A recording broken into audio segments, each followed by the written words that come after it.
नमस्कार दोस्तों, कैसे हैं आप लोग। उम्मीद करता हूं अच्छे होंगे। आज हम लोग देखेंगे एडिटोरिया का न्यू दरोगा सेट और उसका सेट नंबर 6 हम लोग देखेंगे। 6 नंबर सेट देखेंगे और सारे प्रश्न को अच्छे से समझने का प्रयास करेंगे। चलिए स्टार्ट करते हैं और देखते हैं आज का पहला प्रश्न। प्रश्न है, शिमुक निम्न वंशों में से किसका संस्थापक था। तो शिमुक जो है उन्होंने कौन सी वंश की स्थापना किया था, तो सातवाहन वंश। आंसर हो जाएगा ऑप्शन नंबर डी। सातवाहन वंश का संस्थापक कौन था, शिमुक था। मौर्य वंश के बाद दक्षिण भारत में सबसे प्रभावशाली राजवंश था सातवाहन वंश। पुराणों में इस वंश के संस्थापक का नाम सिंधु या शिमुक या शिप्रक दिया गया है, जिसने कर्ण वंश के राजा सुशर्मा का हत्या करके अपना जो है शासन स्थापित किया था। चलिए अगला प्रश्न, निम्न में से कौन सही सुमेलित नहीं है। देख लेते हैं। उदयगिरी गुहा अभिलेख प्रभावती गुप्त, गलत है। इसका जो है ये संबंधित है किससे, चंद्रगुप्त द्वितीय से। चंद्रगुप्त द्वितीय से संबंधित है। मंदसौर अभिलेख ये समुद्रगुप्त नहीं, यह मालवा नरेश यशोवर्मन से संबंधित है। यशोवर्मन से संबंधित। एहोल अभिलेख ये भानुगुप्त नहीं, एहोल अभिलेख पुलकेशिन द्वितीय से संबंधित। किससे, पुलकेशिन द्वितीय। भानुगुप्त का संबंध एरन अभिलेख से। किससे, एरन अभिलेख से। तो इसका आंसर हो जाएगा ऑप्शन नंबर डी। इनमें से सभी जो है सुमेलित नहीं है। चलिए अगला प्रश्न, इत्सिंग भारत की यात्रा पर कब आया था। तो इत्सिंग भारत की यात्रा पर 7वीं शताब्दी में आया था। आंसर हो जाएगा option number C. Option number C. इसने अपने विवरण में नालंदा विश्वविद्यालय, विक्रमशिला विश्वविद्यालय तथा अपने समय के भारत का वर्णन किया। चलिए अगला प्रश्न, तंजौर का राजराजेश्वर मंदिर किसने बनवाया। तो ये मंदिर किसने बनाया, राजराज प्रथम ने बनवाया। आंसर हो जाएगा ऑप्शन नंबर सी। क्या हो जाएगा, ऑप्शन नंबर सी। यह शैव धर्म का अनुयायी था। चोल साम्राज्य का सर्वाधिक शक्तिशाली राजा की बात करें तो वह था राजेंद्र प्रथम। किसने, राजेंद्र प्रथम। उन्होंने पाल वंश के शासकों को हराकर गंगेकोंड चोल की उपाधि धारण किया था। चलिए अगला प्रश्न, निम्नलिखित में से अद्वैत वेदांत के अनुसार किसके द्वारा मुक्ति प्राप्ति की जा सकती है। तो ज्ञान के द्वारा। किसके द्वारा, ज्ञान के द्वारा। आंसर हो जाएगा ऑप्शन नंबर ए। अद्वैत वेदांत में ज्ञान मार्ग को मोक्ष का साधन स्वीकार किया गया है। उनकी मान्यता है कि केवल ज्ञान से ही मुक्ति मिलती है, ज्ञान के अभाव के बिना मुक्ति संभव नहीं है। वहीं विशिष्ट द्वैत दर्शन भक्ति मार्ग को मोक्ष का साधन मानता है। चलिए, चंद्रगुप्त द्वितीय के दरबार में 9 रत्नों में शामिल नहीं थे, तो ये पतंजलि शामिल नहीं थे। आंसर हो जाएगा ऑप्शन नंबर डी। वहीं अगर इनके 9 रत्नों की बात करें तो कालिदास, बेताल भट्ट, धन्वंतरी, वराह मिहिर, घटखरफर, शंकु, छपनक, बरारुचि और अमर सिंह शामिल थे। अगला प्रश्न है, किस वायसराय के समय में बिहार में राष्ट्रीय कांग्रेस का द्वितीय अधिवेशन गया में संपन्न हुआ। तो ये किसके समय में हुआ था, तो ये हुआ था लॉर्ड रीडिंग के समय। आंसर हो जाएगा option number D. Lord reading के समय में हुआ था। रीडिंग की बात करें तो रीडिंग के काल में ही मोपला विद्रोह हुआ था 1921 ईस्वी। मोपला विद्रोह 1921 में चोरा चोरी की घटना इसी के समय में हुआ था। और मोतीलाल नेहरू एवं चित्तरंजन दास के द्वारा स्वराज पार्टी का गठन भी इसी के समय में किया गया था। चलिए अगला प्रश्न, प्रमुख विद्रोह और उसके नेता या नेतृत्वकर्ता का सही मिलान करें। देख लेते हैं। फकीर विद्रोह, तो फकीर विद्रोह इसका जो है नेतृत्व किसने किया था। तो फकीर विद्रोह ये किया था मजनू शाह और चिराग अली। भील विद्रोह, तो भील विद्रोह किया था सेवाराम। किसने, सेवाराम।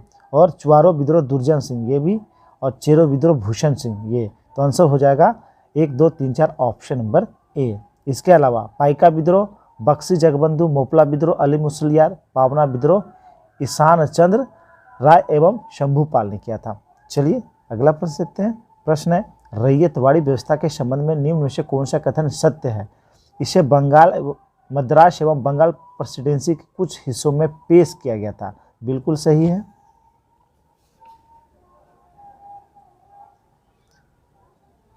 यह थॉमस मुनरो का मौलिक विचार था। ये भी सही है। इस व्यवस्था में किसानों में सीधा लगान दिया जाता, किसानों से सीधा लगान लिया जाता था। ये भी सही है। इस व्यवस्था में किसानों की भूमि का स्वामी बना दिया।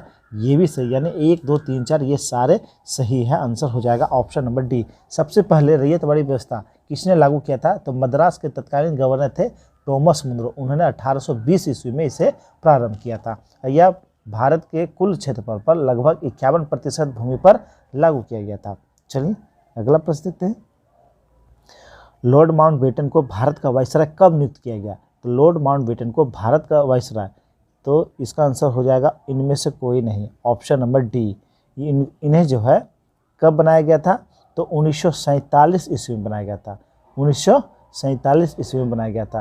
3 जून 1947 को माउंटबेटन योजना घोषित किया गया था, जिसमें भारत विभाजन शामिल था। 4 जुलाई को ब्रिटिश संसद में इटली द्वारा भारतीय स्वतंत्रता विधेयक प्रस्तुत किया गया था और 18 जुलाई 1947 को इस पर जो है स्वीकृति मिली थी। चलिए अगला प्रश्न देखते हैं। महात्मा गांधी ने 1943 ईस्वी में मुख्य रूप से डैश के लिए उपवास किया था? तो 1943 ईस्वी में महात्मा गांधी ने भारत छोड़ो आंदोलन के दौरान ब्रिटिश सरकार की हिंसा के खिलाफ विरोध प्रदर्शन के लिए उपवास किया था। आंसर हो जाएगा ऑप्शन नंबर ए। चलिए अगला प्रश्न। असहयोग आंदोलन के कार्यक्रम में कौन सा कार्य शामिल नहीं था? तो इसमें कौन सा शामिल नहीं था? सरकारी कामकाज का बहिष्कार करना ये शामिल था, सरकारों को पुरस्कार लौटाना ये भी शामिल था, सरकारी शिक्षण संस्थानों का बहिष्कार करना ये भी शामिल था, संवैधानिक साधनों के माध्यम से स्वरोजगार प्राप्त करना ये शामिल नहीं था। तो आंसर हो जाएगा option number D, option number D. चलिए अगला प्रश्न देखते हैं। भारतीय संविधान में राष्ट्रपति द्वारा संयुक्त अधिवेशन निम्न में से किस विधेयक के संदर्भ में बुलाया जा सकता है? तो संयुक्त अधिवेशन कब बुलाया जा सकता है? तो संयुक्त अधिवेशन ये साधारण विधेयक में जब सहमति न हो तब बुलाया जा सकता है, और वित्तीय विधेयक जब हो इसमें सहमति न हो तब बुलाया जा सकता है। आंसर हो जाएगा 1 और 3, option number A, option number A इसका राइट आंसर हो जाएगा। 1946 में गठित अंतरिम सरकार में कार्यपालिका परिषद के उप सभापति थे, तो इसके उप सभापति थे पंडित जवाहरलाल नेहरू। कौन थे? पंडित जवाहरलाल नेहरू। आंसर हो जाएगा ऑप्शन नंबर ए। जबकि कार्यपालिका परिषद के सभापति की बात करें तो ये वायसराय थे। कौन थे? वायसराय थे। चलिए अगला प्रश्न देखते हैं। भारत के मूल संविधान में राज्यसभा सदस्यों के लिए कार्यकाल निर्धारित किया गया है, तो मूल संविधान में इनका कार्यकाल कितना दिनों के लिए किया गया है? तो इसमें हो जाएगा option number D, option number D इसका राइट हो जाएगा। इनमें से कोई नहीं। राज्यसभा सदस्यों के लिए कार्यकाल निर्धारित किया गया है, तो भारतीय मूल संविधान में राज्यसभा सदस्यों के लिए कोई कार्यकाल अवधि निर्धारित नहीं की गई, इसे संसद पर छोड़ दिया गया। तत्पश्चात संसद ने जन प्रतिनिधि अधिनियम 1951 के अनुसार इसे 6 वर्ष निर्धारित किया था, लेकिन संविधान में जो है उसमें इसका कोई जो है विवरण नहीं है। चलिए अगला प्रश्न देखते हैं। निम्नलिखित में से किसमें भारतीय संविधान के अंतर्गत समान नागरिक संहिता का उपबंध शामिल है? तो ये राज्य के नीति निर्देशक सिद्धांत में शामिल है। आंसर हो जाएगा ऑप्शन नंबर डी। और ये अनुच्छेद किसमें है? तो ये अनुच्छेद 44 में वर्णित है। अनुच्छेद 44 में वर्णित है। भारत के एकमात्र राज्य जहाँ ये लागू है वह है गोवा। कहाँ लागू है? गोवा में लागू है।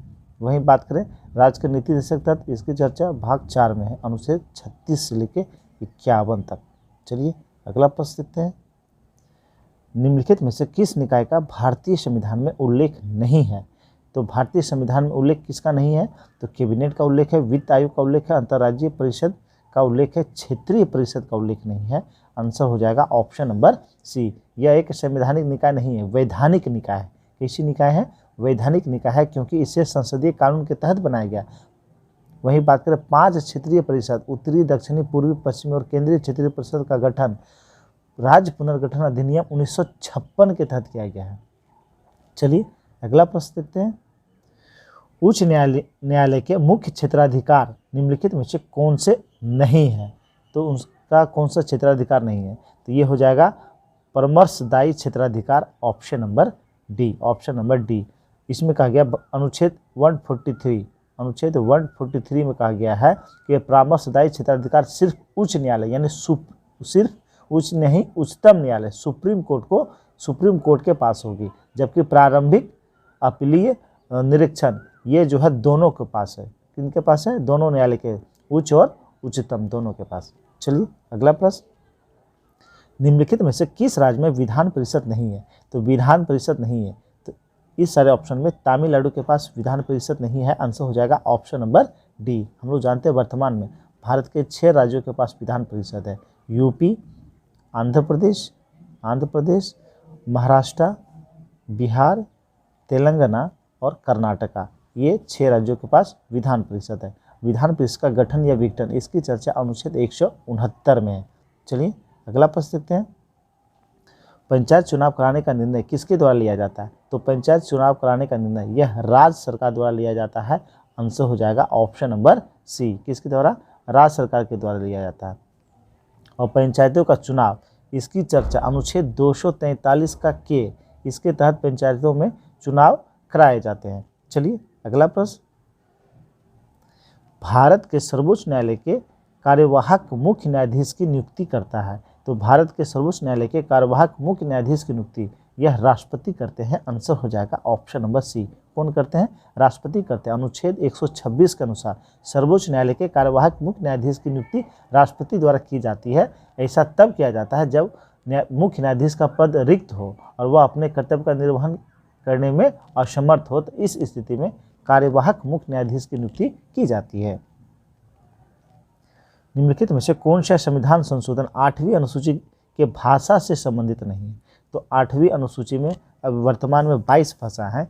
तो इस शुरू में 14 थे, उसके बाद इसमें जो है 3 बार संशोधन करके जो है 6 भाषाओं और 8 भाषाओं को जोड़ा गया। कहा गया कि इसमें कौन सा संशोधन जो है 8वीं अनुसूची से संबंधित नहीं है। तो 36वां अधिवेशन जो 1975 में हुआ था, यह जो है 8वीं अनुसूची से संबंधित नहीं। आंसर हो जाएगा ऑप्शन नंबर बी। ये संबंधित किससे है? तो इसके तहत सिक्किम को भारत का 22वां राज्य बनाया गया था। सिक्किम को भारत का 22वां राज्य बनाया गया था अनुच्छेद संविधान संशोधन 36वां के तहत।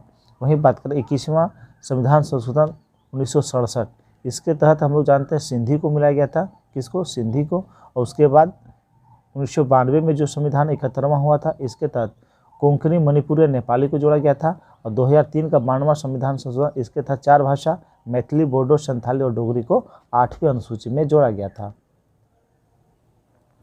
एशियाई जंगली गधा कहाँ पाया जाता है? तो एशियाई जंगली गधा यह कच्छ का रण में पाए जाते हैं। आंसर हो जाएगा ऑप्शन नंबर सी। कहाँ? कच्छ के रण में पाए जाते हैं।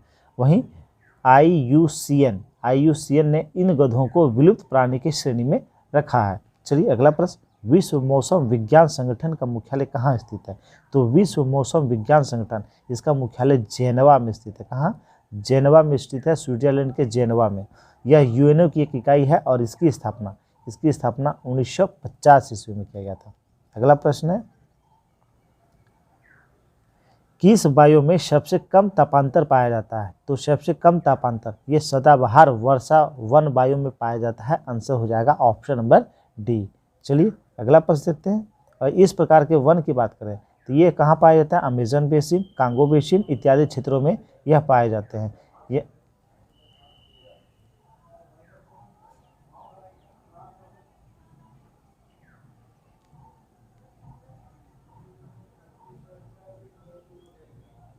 निम्न में से किस शहर को निरंतर बहने वाली झरनों का शहर कहा जाता है?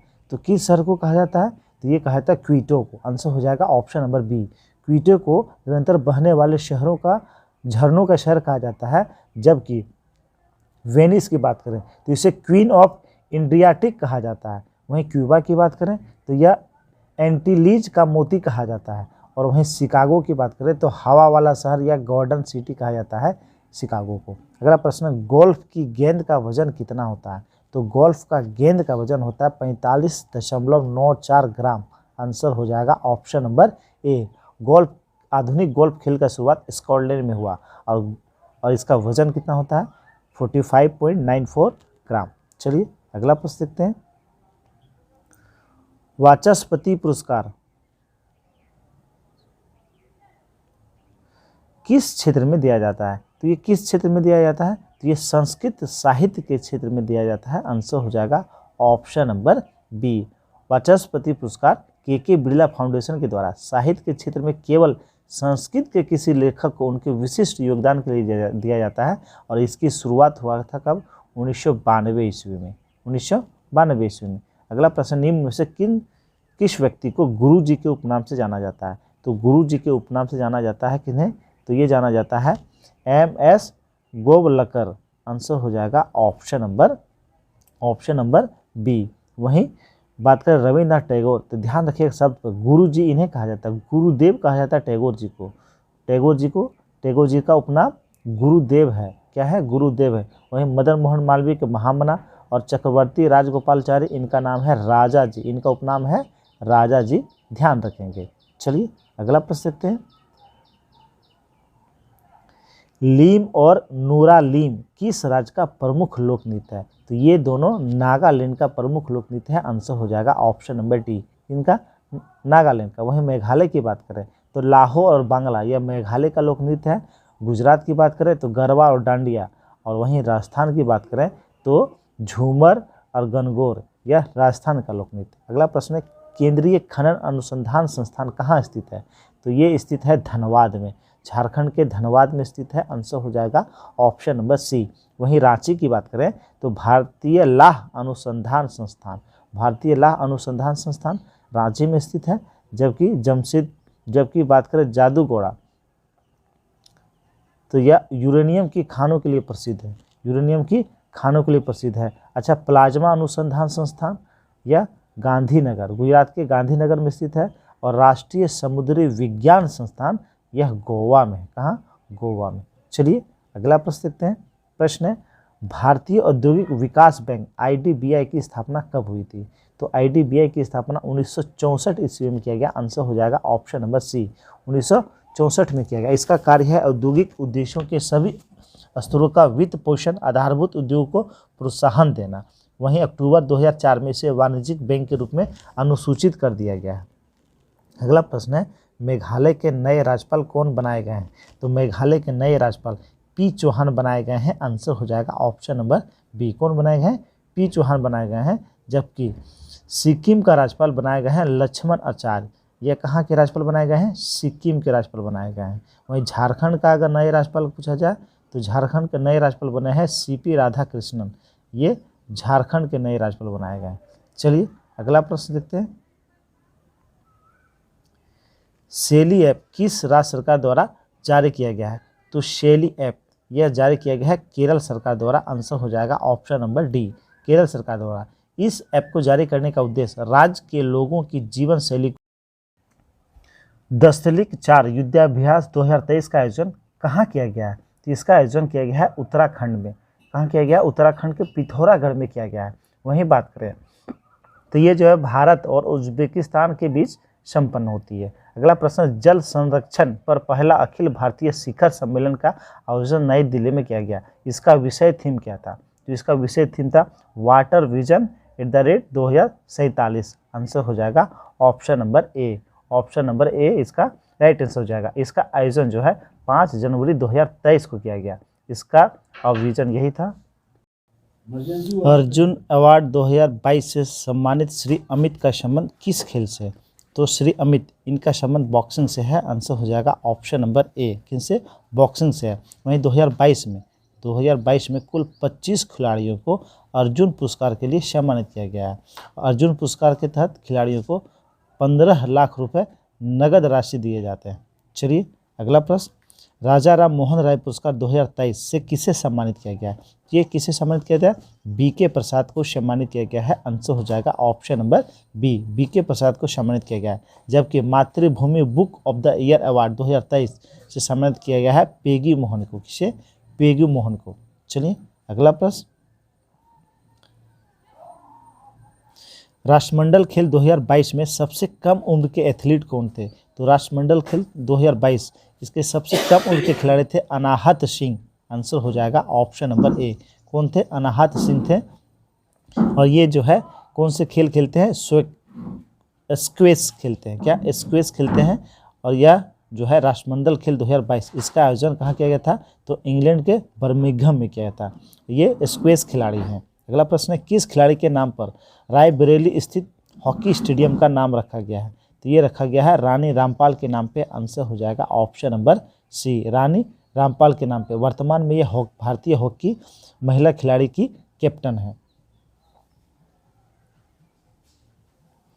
वर्ष 2023 में किसे एबल पुरस्कार हेतु चुना गया है? तो 2023 हेतु एबल पुरस्कार ये किसे चुना गया है? ये चुना गया है लुइस कैफेरेली को। आंसर हो जाएगा ऑप्शन नंबर बी, लुइस कैपेरेली को चुना गया है। यह पुरस्कार नॉर्वे के राजा के द्वारा प्रतिवर्ष गणित के क्षेत्र में विशेष योगदान के लिए दिया जाता है। प्रश्न, किसने कॉल बिफोर यू डिग नाम से ऐप जारी किया है? तो ये ऐप जारी किया है हमारे प्रधानमंत्री नरेंद्र मोदी जी ने। आंसर हो जाएगा ऑप्शन नंबर ए। इसका संबंध सड़क के खुदाई से संबंधित है। अगला प्रश्न है, किस देश में हाल ही में घोड़े यात्रा त्यौहार को मनाया गया है? तो घोड़े यात्रा त्यौहार यह किस देश के द्वारा मनाया गया है? तो नेपाल के द्वारा मनाया गया है। आंसर हो जाएगा ऑप्शन नंबर बी, नेपाल के द्वारा मनाया गया है। यह इसका आयोजन नेपाल के ललितपुर में किया गया, ललितपुर में। अंतर्राष्ट्रीय वन दिवस 2021 का विषय था। तो अंतर्राष्ट्रीय वन दिवस 2021 इसका विषय था forest and health, forest and health. Answer हो जाएगा option number A, forest and health. NBD में नए सदस्य देश के रूप में किसे शामिल किया गया है? तो ये शामिल किया गया मिस्र को। किसे शामिल किया गया? मिस्र को। आंसर हो जाएगा ऑप्शन नंबर बी, इसका राइट आंसर हो जाएगा। ब्रिक्स न्यू डेवलपमेंट बैंक के नए सदस्य देश के रूप में मिस्र को शामिल किया गया। वहीं ब्रिक्स की बात करें तो इसका जो स्थापना किया गया 2009 में किया गया, 2009 में। अगला प्रश्न है, हाल ही में किस सांसद की सदस्यता लोकसभा सचिवालय द्वारा निरस्त किया गया है? तो ये किया गया है राहुल गांधी का। आंसर हो जाएगा ऑप्शन नंबर ए। किनका? राहुल गांधी का। जन प्रतिनिधित्व अधिनियम 1951 की धारा 8(3) के तहत लोकसभा सदस्य एवं कांग्रेस नेता राहुल गांधी की सदस्यता को रद्द कर दी गई है। राहुल गांधी को सूरत कोर्ट ने मानहानि मुकदमे में 2 साल की सजा सुनाई है और इसी के कारण जो है इनकी सदस्यता रद्द हुई है। प्रश्न है, हाल ही में जियो सिनेमा के ब्रांड एम्बेसडर कौन बने हैं? तो जियो सिनेमा के ब्रांड एम्बेसडर बने हैं सूर्य कुमार यादव। आंसर हो जाएगा ऑप्शन नंबर ए। ये क्रिकेटर हैं और इन्हें जो है जियो सिनेमा का ब्रांड एम्बेसडर बनाया गया है। डीजल परिवहन के लिए मैत्री पाइपलाइन जिसकी लंबाई 131 किलोमीटर है, यह किन 2 देशों से संबंधित है? तो डीजल परिवहन हेतु मैत्री पाइपलाइन यह किन 2 देशों के बीच? तो भारत और बांग्लादेश। आंसर हो जाएगा option number A, option number A इसका राइट आंसर है। इसकी कुल लंबाई 131 किलोमीटर है और इसकी कुल लागत की बात करें तो 337 करोड़ रुपए इसकी लागत का अनुमान है। चलिए अगला प्रश्न, ऑस्ट्रेलिया ओपन 2023 महिला एकल का खिताब किसने जीता है? तो ऑस्ट्रेलिया ओपन 2023 का महिला एकल का खिताब जीता है एरिना सबलेंका। आंसर हो जाएगा option number A, arena Sabalenka ने यह खिताब जीता है। वहीं बात करें पुरुष एकल की, अगर बात करें तो पुरुष एकल का खिताब जीता है नोवाक जोकोविच। किसने जीता है? नोवाक जोकोविच। अगला प्रश्न है, हाल ही में किस राज्य ने 19 नए जिले का गठन का ऐलान किया है? तो 19 नए जिले का गठन किस राज्य में होगा? तो ये राजस्थान में होगा। आंसर हो जाएगा ऑप्शन नंबर बी। राजस्थान के मुख्यमंत्री अशोक गहलोत ने 19 नए जिलों के गठन की मंजूरी दी है। तब कुल मिलाकर राजस्थान में जिलों की संख्या हो जाएगा 50। कितना हो जाएगा? 50 हो जाएगा। चलिए अगला प्रश्न, ग्लोबल फायर इंडेक्स 2023 में भारत का स्थान है। तो ग्लोबल फायर इंडेक्स 2023 इसमें भारत चौथे नंबर पे है। आंसर हो जाएगा ऑप्शन नंबर डी। वहीं पहला स्थान की बात करें तो इसमें अमेरिका पहले स्थान पे, यूएसए पहले स्थान पे, और बात करें दूसरे पर रूस है, रसिया, और तीसरे पे कौन है? चाइना। तीसरे स्थान पे चाइना है, भारत चौथे स्थान पे है। चलिए अगला प्रश्न देखते हैं,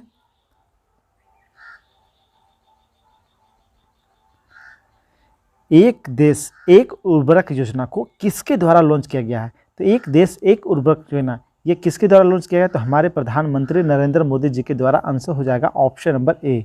किनके द्वारा? मोदी जी के द्वारा। अगला प्रश्न है, कुल वाहनों में 30% इलेक्ट्रिक वाहन करने का लक्ष्य भारत सरकार द्वारा कब तक रखा गया? यानी कुल वाहनों में 30% इलेक्ट्रिक वाहन होगी, इसका लक्ष्य 2030 तक रखा गया है। आंसर हो जाएगा ऑप्शन नंबर सी। वहीं 2070 तक शून्य कार्बन उत्सर्जन का लक्ष्य रखा गया है भारत सरकार के द्वारा। चलिए अगला प्रश्न देखते हैं, Australian of the year 2023 award से किसे सम्मानित किया गया है? तो ऑस्ट्रेलियन ऑफ द ईयर 2023 से किसे सम्मानित किया गया है? तो अमर सिंह को सम्मानित किया गया है। आंसर हो जाएगा ऑप्शन नंबर ए। किसे? अमर सिंह को। इन्हें यह अवार्ड प्राकृतिक आपदा क्षेत्र में सहायता हेतु दिया गया है। चलिए अगला प्रश्न देखते हैं, प्रश्न है बोला टिनुबू कहाँ के नए राष्ट्रपति बने हैं? तो बोला टिनुबू यह कहाँ के राष्ट्रपति बने हैं? नाइजीरिया के बने हैं। आंसर हो जाएगा ऑप्शन नंबर बी। वहीं वो वांग युओंग जो को वियतनाम का राष्ट्रपति बनाया गया। वो वान युओंग ये वियतनाम के राष्ट्रपति बने हैं। अगला प्रश्न है विश्व की सर्वाधिक शक्तिशाली महिलाओं की सूची में कितनी भारतीय महिला को शामिल किया गया है? तो इसमें 6 भारतीय महिला हैं। आंसर हो जाएगा ऑप्शन नंबर सी। कितनी? 100 शक्तिशाली महिलाओं की सूची में भारत की 6 महिला इसमें शामिल है, जिसमें निर्मला सीतारमन, रोशनी नाडर, किरण मजुमदार, फागुनी नायर, माधवपुरी बुच और सोमा मंडल सेल की जो अध्यक्ष हैं। चलिए अगला प्रश्न, हाल ही में वाईके अघल का निधन हो गया, इनका संबंध किस क्षेत्र से था? तो वाईके अघल ये एक अर्थशास्त्री से। आंसर हो जाएगा option number A. Option number A इसका राइट आंसर हो जाएगा। पूर्व अर्थशास्त्री एवं पूर्व केंद्रीय मंत्री योगेंद्र के अघल का निधन हो गया है। ये 1992 से 96 तक जवाहरलाल नेहरू विश्वविद्यालय के कुलपति भी रहे थे। चलिए अगला प्रश्न, एक प्रभावी कोरियोलिस बल किस कारण होता है? तो कोरियोलिस बल ये किसके कारण होता है? तो यह पृथ्वी के घूर्णन के कारण होता है। आंसर हो जाएगा ऑप्शन नंबर सी। ये एक आभासी बल होता है जो पृथ्वी के घूर्णन के कारण उत्पन्न होता है। इस बल के कारण उत्तरी गोलार्ध में गति की दिशा बाईं ओर जो है, यह जो है गति की दिशा के बाईं ओर लगाता है। जो गति की दिशा, जैसे हम लोग जानते हैं सूर्य जो अपना चक्कर कैसे लगाती है, पश्चिम से पूरब की ओर। ये जो है उत्तरी गोलार्ध में इसकी गति कैसी होती है? तो दिशा के बाईं ओर होती है। चलिए अगला प्रश्न, सारगेसो सागर स्थित है, तो यह उत्तरी अटलांटिक महासागर में स्थित है। आंसर हो जाएगा ऑप्शन नंबर सी। अगला प्रश्न है विश्व का सबसे ऊंचा ज्वालामुखी है, तो विश्व का सबसे ऊंचा ज्वालामुखी कोटोपैक्सी कौन सा है? कोटोपैक्सी। आंसर हो जाएगा ऑप्शन नंबर ए, कोटोपैक्सी। यह जो है विश्व का सबसे ऊंचा और सक्रिय ज्वालामुखी है, सबसे ऊंचाई पर स्थित सक्रिय ज्वालामुखी है। यह किस देश में है? तो यह इक्वाडोर में। कहाँ है? इक्वाडोर में है। अगला प्रश्न है किन क्षेत्रों में मृदा क्षरण एक बड़ी समस्या है? तो मृदा क्षरण किस क्षेत्र की बड़ी समस्या है? तो ये समस्या उष्णकटिबंधीय वन प्रदेशों की।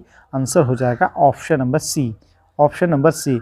मृदा क्षरण के कारण पोषक तत्व तथा वर्षा जल के पोषक तत्व वर्षा जल के साथ बह जाते हैं और इस प्रकार के क्षरण को रोकने के लिए सीढ़ी नुमा खेती का प्रयोग किया जाता है। अगला प्रश्न है निम्नलिखित में से कौन सी श्रृंखला भारत के केवल एक राज्य में फैली हुई है? बहुत बार ये क्वेश्चन आया है। तो ये अजंता पर्वत श्रेणी है। इसका विस्तार केवल और केवल कहाँ है? महाराष्ट्र में है।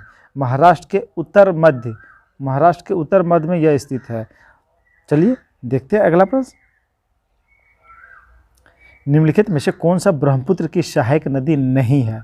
तो ब्रह्मपुत्र की सहायक नदी कौन नहीं है? देख लेते हैं, दिबांग भी है, कामेग भी है, लोहित भी है।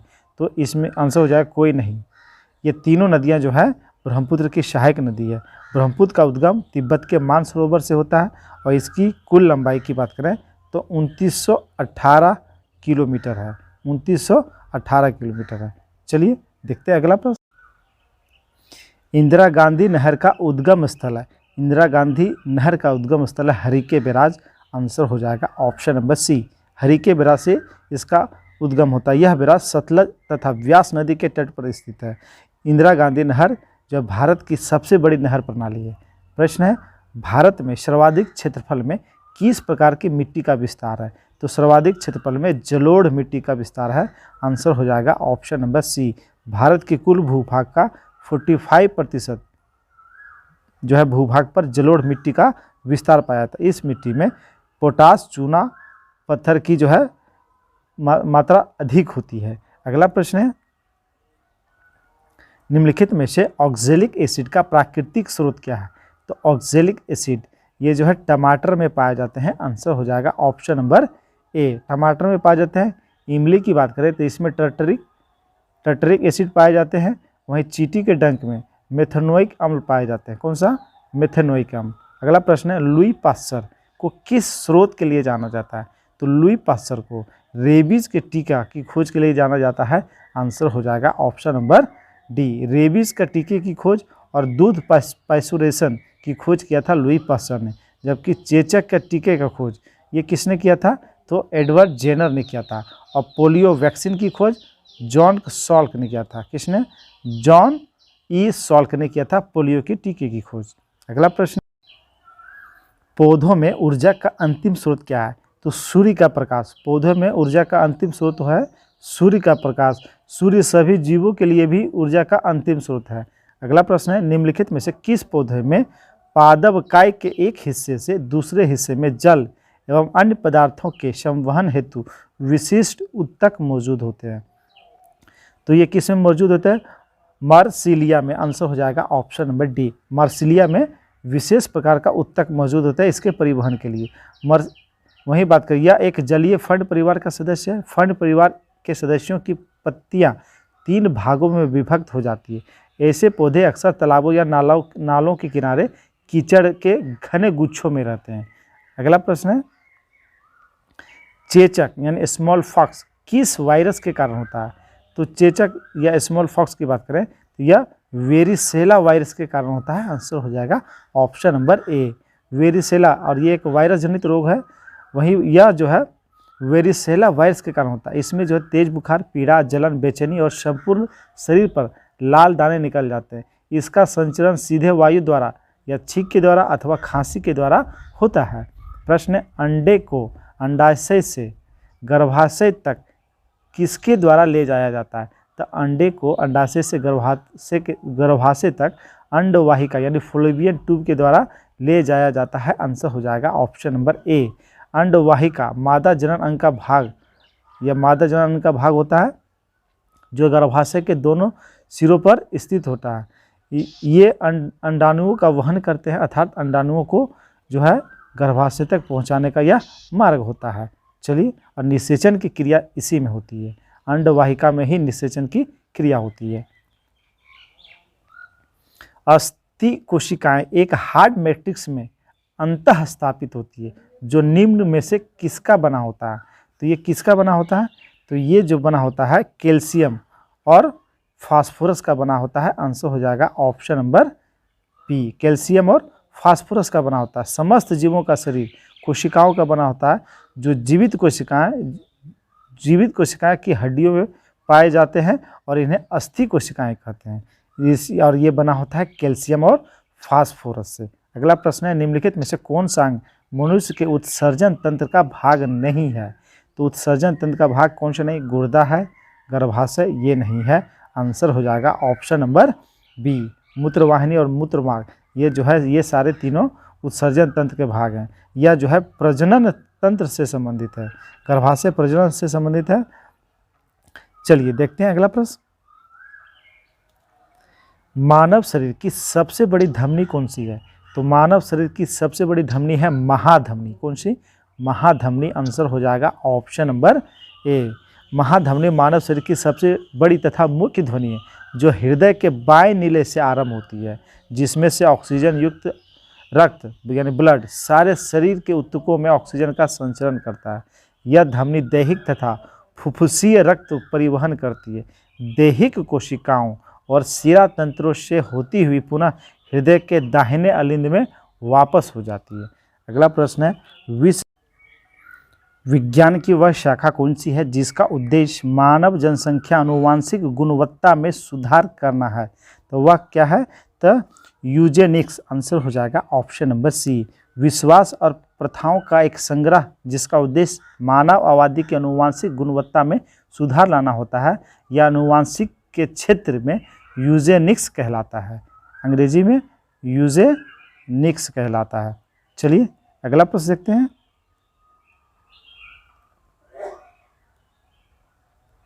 प्रश्न है, कोशिका की वह बाह्यतम आवरण कौन सा है जो कोशिका के अवयवों की उनके बाह्य वातावरण से अलग करता है, तो यह प्लाज्मा झिल्ली के द्वारा अलग होता है।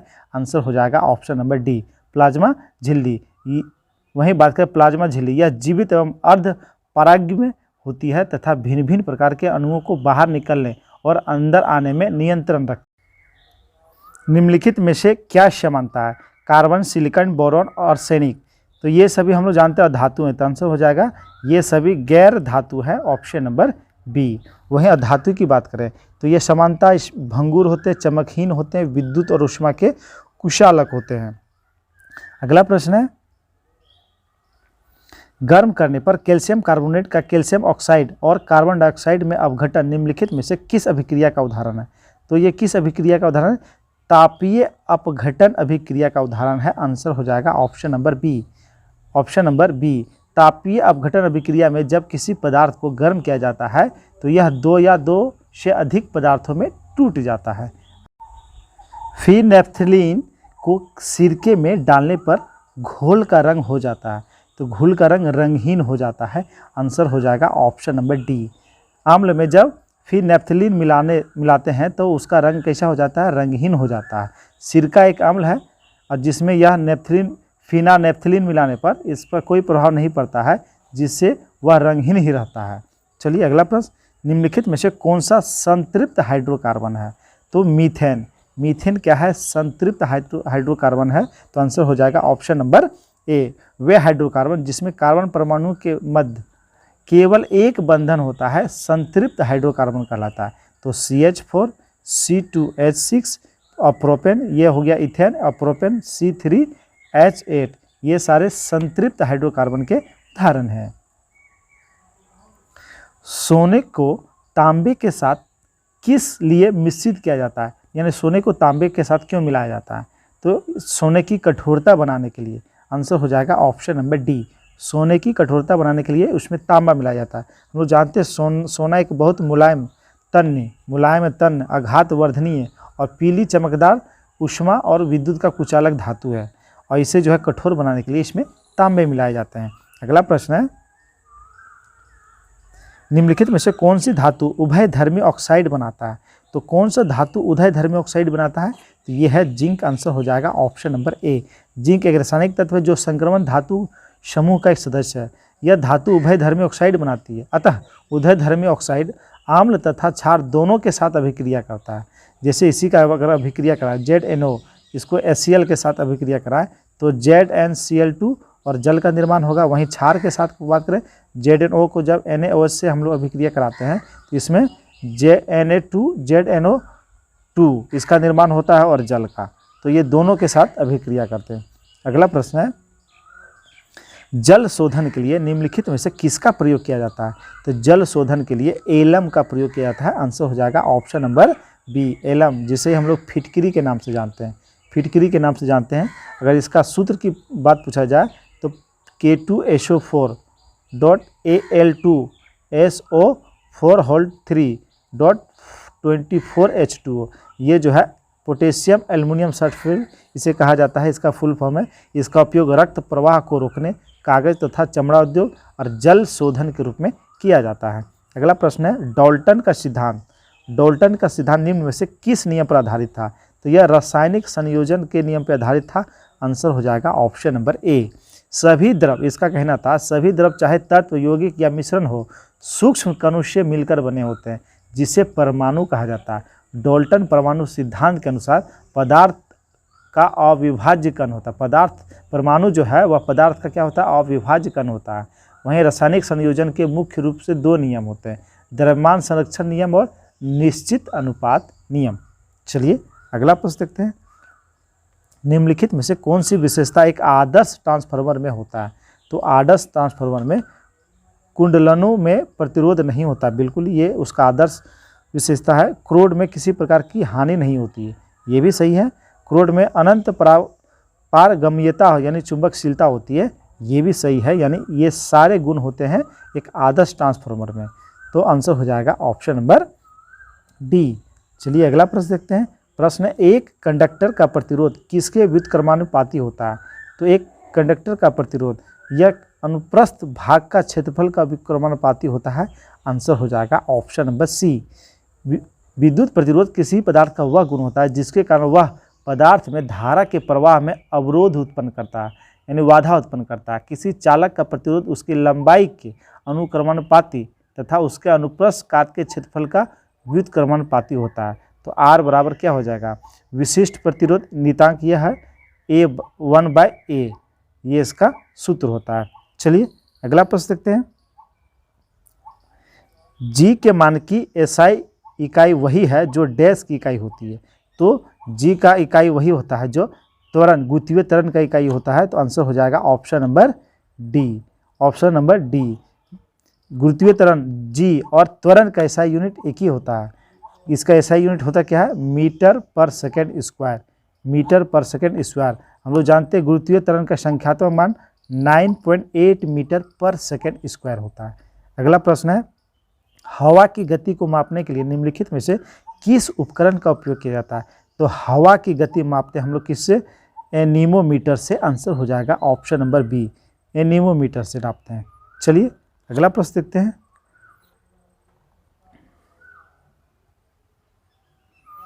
यदि वायु प्रतिरोध को नगण्य माने तो मुक्त रूप से गिरते हुए पिंड की स्थितिज ऊर्जा और गतिज ऊर्जा का योग क्या होगा?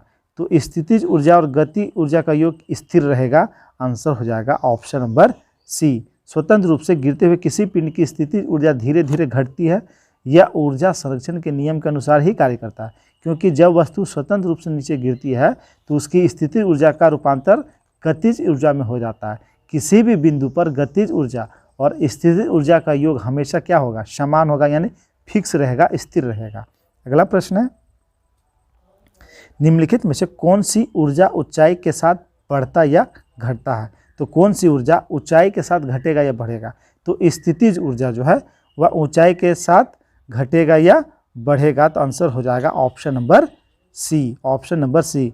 स्थितिज ऊर्जा पोटेंशियल एनर्जी बराबर mgh होता है, mgh। वहीं स्थितिज ऊर्जा is directly proportional to height, यानी यह हाइट पे डिपेंड करता है।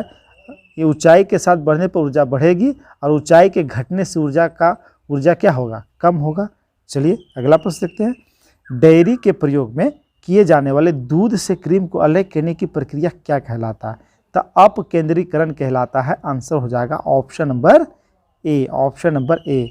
डेयरी में प्रयोग किए जाने वाले दूध से क्रीम जो है किस विधि द्वारा अलग होता है? तो यह अपकेंद्रीकरण के द्वारा अलग किया जाता है। चलिए देखते हैं अगला प्रश्न। भारतीय बैंकों की विदेशों में सर्वाधिक शाखाएं किस देश में है? तो भारतीय बैंकों की विदेशी शाखाओं में सबसे अधिक शाखा किस देश में है? तो यह है यूके में। आंसर हो जाएगा ऑप्शन नंबर ए, यूके में है। अगला प्रश्न है, यदि किसी मुद्रा का विनिमय मूल्य अन्य मुद्राओं की तुलना में जानबूझकर कम कर दिया जाता है तो इसे उस मुद्रा का डैश कहते हैं। क्या कहेंगे? अवमूल्यन कहेंगे। आंसर हो जाएगा ऑप्शन नंबर सी। क्या कहेंगे? अवमूल्यन। यदि किसी मुद्रा का विनिमय मूल्य अन्य मुद्राओं की तुलना में जानबूझकर कम कर दिया जाता है तो उस मुद्रा को हम लोग क्या कहेंगे? अवमूल्यन। अवमूल्यन परिस्थितियों के अनुसार सरकार स्वयं करती है। चलिए अगला प्रश्न देखते हैं। प्रश्न है, सीमांत उत्पादकता के संबंध में कौन सा कथन सत्य है? तो देख लेते हैं। यह शून्य हो सकता है, बिल्कुल हो सकता है। यह ऋणात्मक हो सकता है, यह भी सही है। आंसर हो जाएगा 1 और 2 दोनों सही हैं। सीमांत उत्पादक शून्य और ऋणात्मक हो सकता है, लेकिन औसत की बात करें तो औसत उत्पाद ना तो कभी शून्य हो सकता है और ना ही ऋणात्मक हो सकता है। तो औसत उत्पादन शून्य और ऋणात्मक नहीं हो सकता, जबकि सीमांत उत्पादकता दोनों हो सकता है। अगला प्रश्न है, किस पंचवर्षीय योजना का मूल उद्देश्य तीव्रतम एवं समावेशी विकास था? तो ये जो है 11वीं पंचवर्षीय योजना का लक्ष्य था। आंसर हो जाएगा ऑप्शन नंबर सी, 11वीं पंचवर्षीय योजना का। जबकि 12वीं में क्या था? तो अधिक तीव्रतम और उच्चतर समावेशी विकास 12वीं पंचवर्षीय योजना का। वहीं बात करें 11वीं पंचवर्षीय, तो इसका औसतन वृद्धि दर रहा था 8.3%। 8.3%। अगला प्रश्न है, अब मैथ के 5। कोई धन कितने प्रतिशत वार्षिक ब्याज की दर से 15 वर्षों में 3 गुना हो जाएगा? तो मान लेते हैं कि उसका मूलधन जो है, मूलधन मान लेते हैं 100 रुपये, तो मिश्रधन 3 गुना हो जाएगा, यानी 300 हो जाएगा। मिश्रधन 300 हो जाएगा तो ब्याज कितना हो जाएगा? तो 300 में 100 घटा लिए, 200 रुपये इसका रेट हो जाएगा। बैठा लेते हैं हम लोग, तो दर निकालना है। तो दर बराबर ब्याज, तो ब्याज है 200 गुना 100। अब बटे हो जाएगा कितना? तो बटे मूलधन गुना समय। मूलधन है 100 रुपये और समय है 15 वर्ष। 100 से 100 कट गया, इसको अगर काटिएगा आप लोग तो 5 से कटेगा, 5 तिया 15 और 5 चौक 20 यानी 40/3, इसे डिवाइड कीजिएगा तो 13 होल 1/3 हो जाएगा, ऑप्शन नंबर सी। चलिए, रामू एक पुराना स्कूटर 4700 रुपये में खरीदता है, 800 रुपये उसकी मरम्मती पर खर्च करता है। यदि स्कूटर 5800 रुपये में बेचता है तो उसका प्रतिशत लाभ क्या होगा? निकाल लीजिएगा लाभ। खर्च जो कभी करता है वह क्रय मूल्य में ऐड हो जाता है, तो कुल क्रय मूल्य 4700 और 800, तो ये हो जाएगा 5500। 5500 उसका क्रय मूल्य, अब बेच रहा है 5800, तो लाभ 300 रुपये का हो रहा है। तो प्रतिशत लाभ बराबर हम लोग जानते हैं लाभ गुने 100, तो लाभ है 300 गुने 100। अब कितना पे? क्रय मूल्य पर 5500। 2 जीरो से 2 जीरो काट दीजिए, तो इसे काट दिएगा आप लोग, इधर से आप 5 से काटिए, 11 पचे 55, और ये 5 से काटिएगा तो 25 हो जाएगा। तो इसका आंसर कितना आ जाएगा? 5 होल 5/11%, यानी 60/11% आ रहा है। तो ये हो जाएगा ऑप्शन नंबर ए, इसका राइट आंसर हो जाएगा।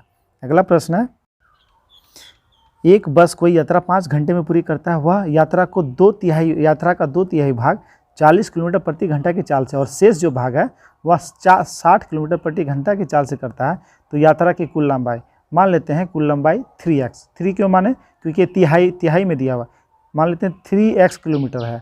तो प्रश्न के अनुसार जो शुरू वाला भाग है उसका उसमें जो उसको समय लग रहा है, दोनों को यहाँ से हम लोग, यहाँ चाल दिया हुआ है और यहाँ दूरी दिया हुआ है, दोनों बैठा देंगे, दोनों को ऐड कर देंगे और ये उसके बराबर हो जाएगा। तो ये हो जाएगा 2x/40 और प्लस x/60। ये क्यों हो रहा है बता देते हैं। पहला भाग तो 2/3 भाग यानी 2/3 भाग कितना? तो 3x के स्पीड से, तो ये काट दीजिएगा आप लोग और इसको भागा 40 से दे देंगे, तो ये 2x/40 हो जाएगा। उसी तरह से ये 1/3 बचेगा, तो इसे आप लोग सोल्व कीजिएगा तो x का मान कितना आ जाएगा? 75। x का मान 75 आ जाएगा। निकालना है कुल लंबाई, तो 3x माने, तो इसे 3 से गुना कर दिएगा, तो 75 गुना 3 225 हो जाएगा। ऑप्शन नंबर बी इसका राइट आंसर हो जाएगा। चलिए अगला प्रश्न देखते हैं। प्रश्न है, यदि किसी संख्या के जिसके सैकड़े, दहाई और इकाई के अंक क्रमशः 7, 4 और 5 है, बाद में अंक बढ़ा दिया जाए तो पुरानी संख्या तथा नई संख्याओं में अंतर क्या होगा? तो प्रश्न के अनुसार दिया हुआ है कि 7, 4 और 5 पहला संख्या, दूसरा कह रहा है कि अगर उसमें एक अंक बढ़ा दिया जाए तो 7, 4, 5, 1 ये हो जाएगा। तो अभिष्ट अंतर कितना हो जाएगा? तो इसमें से ये घटा लीजिए, 7, 4, 5, तो हो जाएगा 6, 7, 0, 6। आंसर हो जाएगा ऑप्शन नंबर ए। और प्रश्न है, यदि x/4 7/3, नहीं ये y हो जाएगा, यहाँ x/y बराबर 7/3 हो तो इसका मान बैठाना है। तो इसे थोड़ा शॉर्ट कर लीजिए, 7 स्क्वायर है, तो 7 स्क्वायर नहीं, ये y स्क्वायर होगा। ये भी यहाँ भी गलत है, ये y स्क्वायर कर लीजिएगा, ये y स्क्वायर हो जाएगा। तो इसे ऊपर वाले में y कॉमन ले लेंगे, तो x + y हो जाएगा। नीचे ये x + y into x - y, तो ऊपर वाला x + y कट जाएगा, बचेगा y/x - y। यहाँ पे दोनों का मान बिठा दीजिए, x का मान 7 बिठा दिए, y का मान 3 बिठा दीजिए, तो ये 3 और 7 - 3, तो हो जाएगा 3/4। आंसर हो जाएगा ऑप्शन नंबर ए। ये था दोस्तों एडिटोरिया की तरफ से बिहार दरोगा के लिए बेहतरीन सेट, 100 प्रश्नों का सेट है, कंप्लीट सेट है। तो इसी तरह से पूरा सेट हम लोग कंप्लीट करेंगे जो हमारे आने वाले एग्जाम के लिए बहुत ही महत्वपूर्ण है। तो पूरा वीडियो आप लोग देखिए और आप लोग पढ़ाई मन से कीजिए, करेंट अफेयर्स पे विशेष ध्यान दीजिए, मेरिट करेंट अफेयर्स ही बनाती है, तो इस बात को आप लोग ध्यान में रखेंगे। करेंट अफेयर्स रोज़ पढ़िए और रोज़ लिखिए और सप्ताह में उसे ज़रूर रिवीजन कीजिए। दोस्तों वीडियो अच्छा लगा हो तो लाइक कर देंगे और अपने अपने ग्रुप में शेयर कर देंगे। धन्यवाद दोस्तों।